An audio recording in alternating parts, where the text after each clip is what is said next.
Sumainyo ang aking pag-ibig, aking mga anak. Ipinakikita ninyo sa akin ang inyong pag-ibig sa pamamagitan ng inyong pagsunod. Nakita ko rin ang inyong pagkakaisa. Aking mga anak, pinasasalamatan ko kayo sa inyong pagbabahagi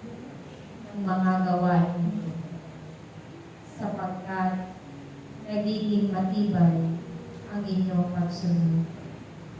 Ang bawat isa sa inyo ay mayroong kahinaan. Ang bawat isa sa inyo ay may mga pagkukulang. Ngunit kayo'y narito, pinag-iisa ko kayo upang anuman ang pagkukulang ng bawat isa, ito ay inyong pupunuan.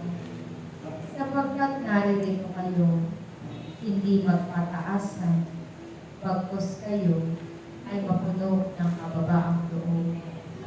Sapagkat ang naglilingkod sa Diyos ay nag-uumapaw ang mga bunga ng Espiritu Santo na mamamalas sa kanyang katauhan.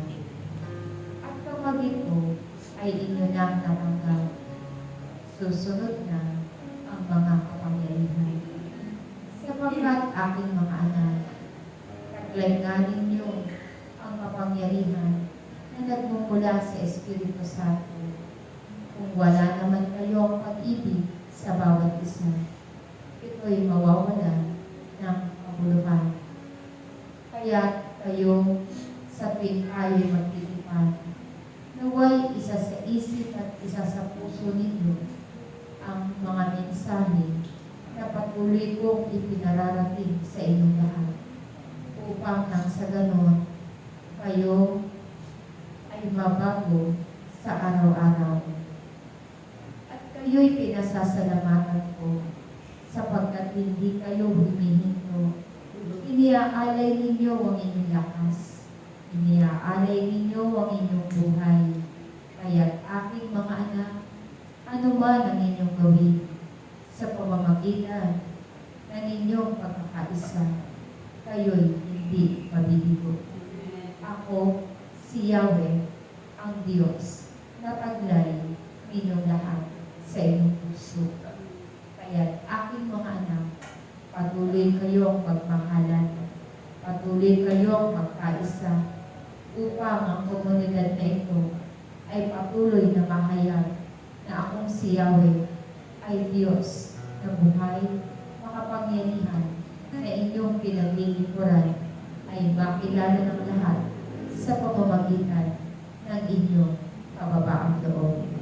Ang piling ko sa inyong lahat ay pantay-pantay.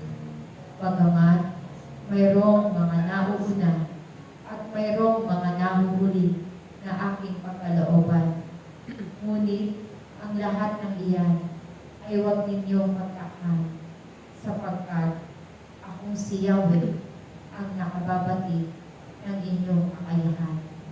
Kaya't patuloy lamang kayong sumunod at makakamit nyo rin ang inyong inaasam. Patuloy kayong maglaan ng inyong oras at panahon sa aking gawain at makikita ninyo ang aking katapatan. Patuloy kayong magdala sa akin ng mga tupa at patuloy nyo rin ipakilala ang aking pangalan upang ang pangalan ko